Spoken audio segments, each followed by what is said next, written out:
Сәлем дуслар, безнең белән Айрат Закиров һәм хәзер без Айрат белән 10 уенын уйнап алабыз. Айратка кагыйдәләрен аңлаттым. Шуңа күрә сораулардан башлыйм. Айрат, әгәр дә кыз синең гаиләң белән аралашмаса, ничә балл бирәсең 10-нан? 2 барыбер кыз булгач, якын кыз булырга тиеш. Булачак хатын. Шуңа күрә гаилә белән надый булырга тиеш.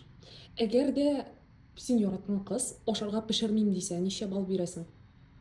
Монда инде 6 балл бирергә була, чөнки ашарга пешерсә дә, пешермәсә дә, иң мөһиме мин акча эшләргә тиешмен. Акча эшләсәм, монда ашарга заказать итәргә ярый. Әгәр кыз өйдә савыт сабаны юмыйм дисә, Анысы инде бер мин акча эшләгәч, ул инде әгәр акча эшләсә, монда аңлап була. Әгәр инде аның өстендә өй, шулай берне әйтсә, дөрес әйтеп түгел. әгәр дә кыз эшләмәсә, Анысы нормально дип әйтергә, 9 балл дип әйтәсе килә. Эшләсә дә әйбәт, эшләмәсә дә. Эшләмәсә мин эшлим аның өчен. әгәр кыз бик еш үпкәли торган булса, 2. Чөнки бик каты көчне ала. Үпкәлә. Сәкыз, шул әйбердә разбираться итәргә. Бик күп вакыт ала, бик күп көч ала.